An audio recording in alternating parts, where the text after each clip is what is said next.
जहां से जाता है उजाले छोड़ जाता है। ध्यान रखिए, मेरे तीर्थंकर जहां जहां जाते थे ना तो 100-100 योजन तक सुभिक्ष हो जाया करता था। ध्यान रखिए, उनका पवित्र वातावरण था।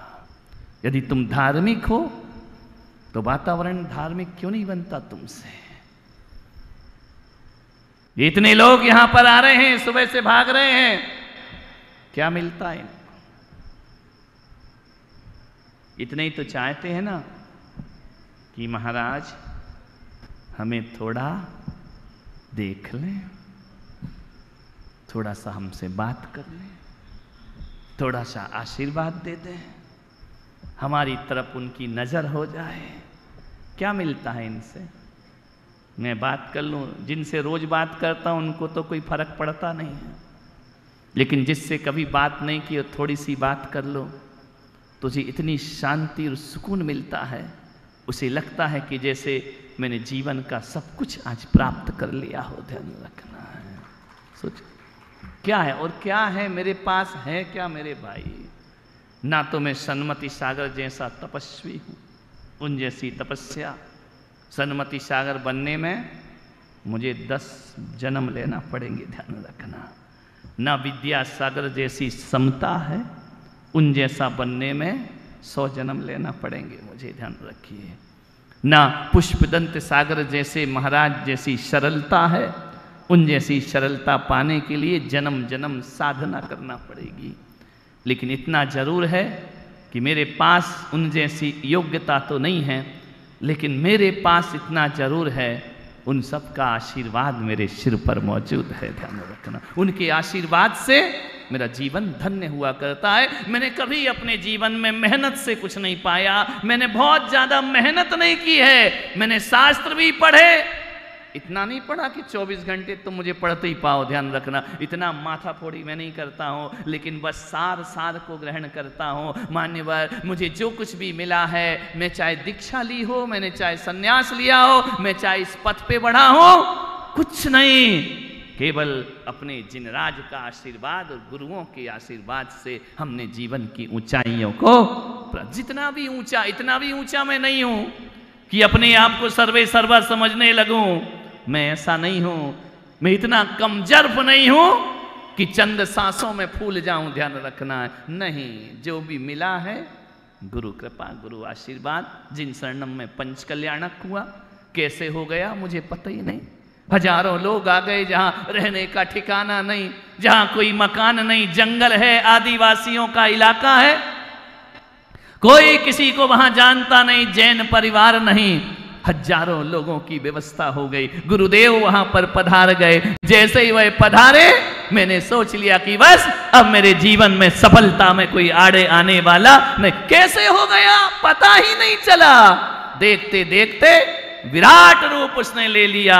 मान्यवर, लोग बोले आपके कराने की कुछ स्टाइल अलग है। मैंने कहा स्टाइल मेरी कुछ भी नहीं है, जो सब करते हैं वही मैं करता हूँ। बस इतना है कि मेरे पास अपने गुरुओं के आशीर्वाद का भंडार भरा हुआ है। ध्यान रखना, उनसे ही सब कुछ होता है। अपनी जिंदगी गुरुओं के हवाले, अपनी जिंदगी परमात्मा के हवाले कर दीजिए, जीवन तुम्हारा सार्थक और सफल हो जाएगा।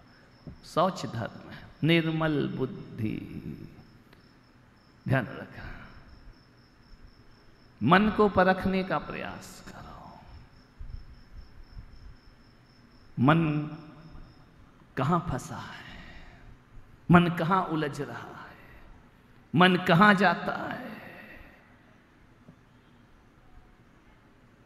विचार करना है। तन मैला हो जाए तो चलेगा। महावीर ने अपने श्रमणों को, अपने साधकों को तन शुद्धि का उपदेश नहीं दिया, उन्होंने मन शुद्धि का उपदेश दिया। तुम रोज नहाते हो ना कि नहीं नहाते? बोलो रे, नहाते हो क्या रोज? ऐसे सख्ते में आ गए कि ये क्या पूछ लिया। रोज नहाते हो ना, डेली? कैसे?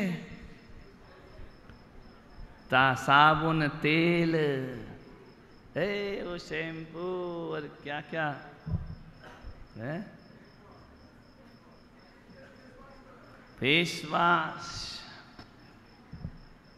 फेस वॉश क्या क्या भगवान जाने क्या क्या पोतते रहते है ना। नहाते धोते हो ना, डेली नहाते हो। और मुनि महाराज नहाते, बोलो नहीं नहाते। ध्यान रखना, तुम रोज नहाते हो, कितना भी स्नान कर लो, गंगा स्नान कर लो, तीर्थों का स्नान कर लो, एक बात याद रखना, जो मुनि हैं दिगंबर संप्रदाय, जैन संप्रदाय, यहाँ पे नहाने वालों को मोक्ष नहीं होता, यहाँ बिना नहाने वालों को मोक्ष की प्राप्ति हुआ करती है। ध्यान रखना, जो रोज नहाते हैं वो मोक्ष नहीं जाते हैं। ध्यान रखना, परमात्मा उनके हृदय में नहीं आता जो रोज मलमल के नहा रहे हैं। किसके हृदय में आता है? जिसका तन शुद्ध है उस पे परमात्मा आए गारंटी नहीं, जिसका मन शुद्ध है उसमें परमात्मा का अवतरण हो जाया करता है। हमारे यहाँ इस शरीर को नहला के होगा क्या? कितना नहलाओगे? रोज तो नहलाते हो। क्या तन मांझना रे एक दिन मिट्टी में मिल जाना, क्या तन मांझना रे एक दिन मिट्टी में मिल जाना, मिट्टी में मिल जाना बावरे हाथ नहीं कुछ आना, क्या तन मांझना रे एक दिन। नहीं, इसका अर्थ ये नहीं है कि कल से तुम ऐसे ही चले आओ उठ के सवेरे से। बोले महाराज ने कहा है क्या तन मांझना, लगा रहे आंखों में कीचड़ ईचड़, मुख से बदबू। बोले क्यों? बोले चले भगवान को पाने। नहीं मेरे भाई, ऐसा नहीं कह रहा हूं मैं ये कह रहा हूं कि तन की शुद्धि से जीवन का उद्धार नहीं, जितना तन शुद्ध है उससे ज्यादा मन शुद्ध होना चाहिए। मन शुद्ध है नहीं है। बाबा एकनाथ गंगा स्नान को गए काली घाट पर, डुबकी लगाई, स्नान किया, राम राम राम राम राम राम राम जपते हुए स्नान करके लौटते हैं। एक मकान के नीचे से निकलते हैं, एक मनचला लड़का, जैसे पारस का है ना, शैतान ऊधमी, पारस भी ऐसे ही रहा। और हकीकत बताऊं तो मैं भी ऐसे ही था। क्या करें, जैसा रोग में जोग मिल गया है। शैतान बच्चा बाबा एकनाथ निकले, उसने थूक दिया उनके ऊपर। जैसे ही थूका, बाबा एकनाथ ने ऊपर देखा, फिर लौटे, राम राम राम राम राम जाकर गंगा स्नान किया, फिर नहाया, फिर आए, फिर थूक दिया, बाबा लौटे, स्नान किया जाकर के, तीसरी बार आया, फिर थूका। आदमी मजा ले रहा है, ध्यान रखना। बाबा बार बार स्नान कर रहे हैं, थूकते गया, स्नान करते गए। कहते हैं एक बार नहीं, दो बार नहीं, तीन बार नहीं, चार बार नहीं, 108 बार उसने थूका। बाबा ने 108 बार स्नान किया। अब बच्चा थक गया थूकते थूकते। उसने देखा कि मैं थूकते जाता हूं, ये नहाते जाते हैं, गंगा में डुबकी लगा के फिर आ जाते हैं। 107 बार स्नान, 108 बार स्नान, 109वीं बार वो ऊपर से नीचे उतरा और जाके बाबा के चरण पकड़ लिए। बाबा ने कहा क्या बात है? बोले आज बाबा कितनी बार स्नान किया? बोले बस करते रहा करते रहा। बाबा ने कहा तू वही है ना जो ऊपर थूक रहा था मेरे ऊपर? बोले हाँ बाबा मैं वही हूं। आप मुझे गुस्सा करो, आप मुझे डांटो, आप मुझे अभिशाप दो, आप मुझे दंड दो। बाबा ने कहा पागल, तुझे दंड दूं? आज तक तेरे जैसा मुझे कोई मिला ही नहीं। रोज जाता था ना स्नान करने तो तन शुद्ध होके आता था, लेकिन आज तूने मुझे 108 बार स्नान करने का अवसर दिया और मेरे अंदर गुस्सा नहीं आया। पागल, तूने मेरा गंगा स्नान करा दिया, मेरे मन को पवित्र करा दिया। तेरे जैसा उपकारी जगत में कोई दूसरा मेरा नहीं हो सकता है। आज हकीकत में गंगा स्नान हुआ है। रोज तो तन नहाता था, आज मेरा मन नहा चुका है। निर्मल हो गया मन मेरा, पवित्र हो गया मन मेरा, क्योंकि मैं ये देख रहा था कि कितनी बार तू थूकता है, मैं गुस्सा करने वाला नहीं। मैंने अपने आप को शांत रखा। पगले, पूरी जिंदगी भी गंगा में नहाता तो मन पवित्र नहीं होता। आज तूने मेरा मन निर्मल बना दिया है। ध्यान रखिए, उत्तम शौच लोभ परिहार। शौच धर्म मन की पवित्रता का धर्म है, मन की निर्मलता का धर्म है। मन निर्मल बनाओ। क्या चाहिए तुमको? और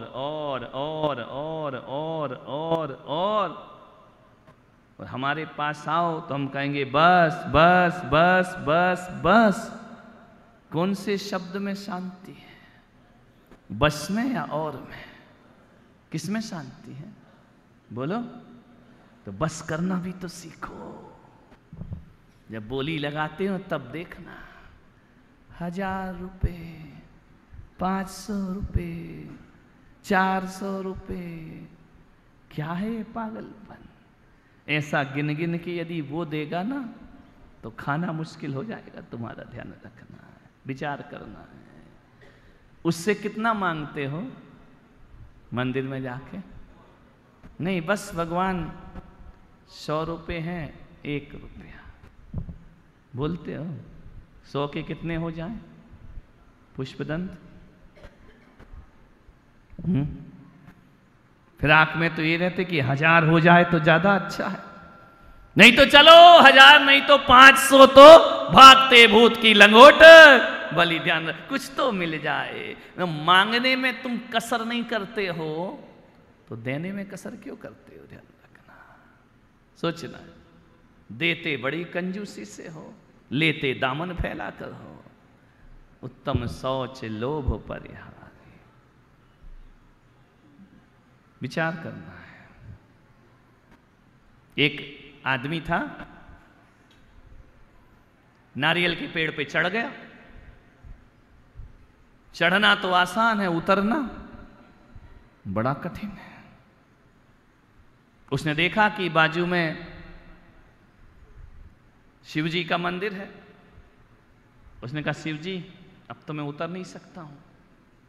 महादेव, यदि मुझे तुम उतार दो तो 20 रुपए का प्रसाद चढ़ाऊंगा। आदमी की सोच तो देखो, यानी भगवान को 20 रुपए में खरीद रहा है, जैसे भगवान को पैसे की बड़ी जरूरत हो।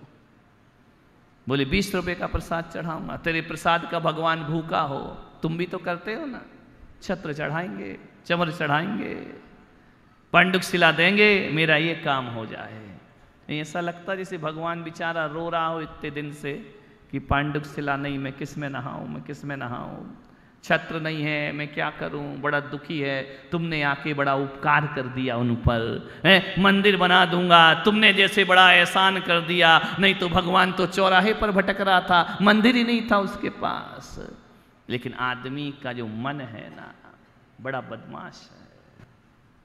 चढ़ गया, भगवान नीचे उतारो, 20 रुपए का प्रसाद चढ़ाऊंगा।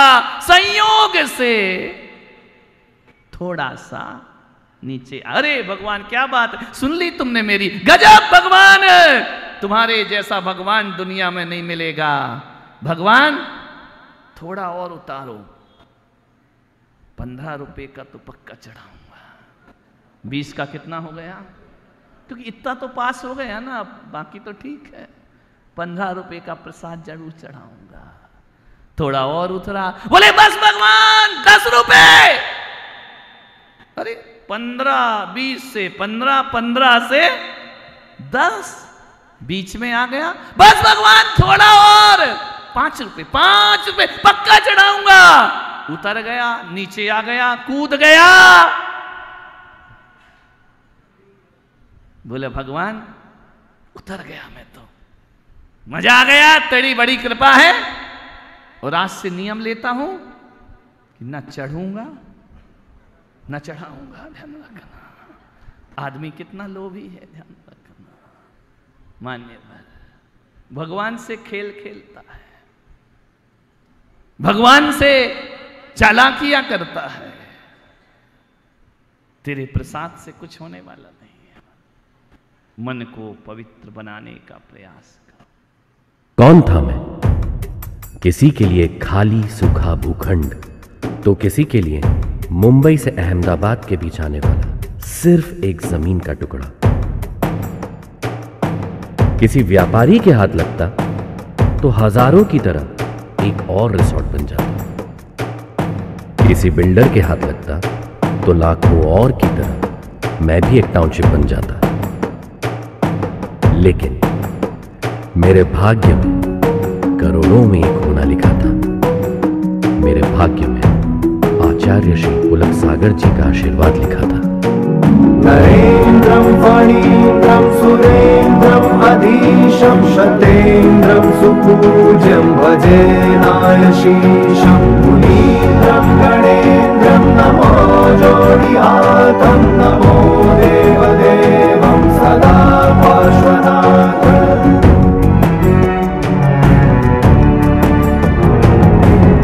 मौन था मैं स्वर्ग कहाँ से आया, खाली भूखंड को दे दी उसने काया। मौन था मैं स्वर्ग कहाँ से आया, खाली भूखंड को दे दी उसने काया। तीर्थ बनाया मुझको सजाया, तीर्थ बनाया मुझको सजाया। खाली भूमि छू के मेरी पुलक जी ने की कृपा अर्जुन शरणम मना। तीर्थधाम जिन शरणम यही त्रिकाल चौबीसी, छात्रवास जिन शरणम यही है निर्जरा कुटी। यही है ध्यान मंदिर सामयिक गुफा, यही नवग्रह जिनालय त्रिमूर्ति भी दिखे यही।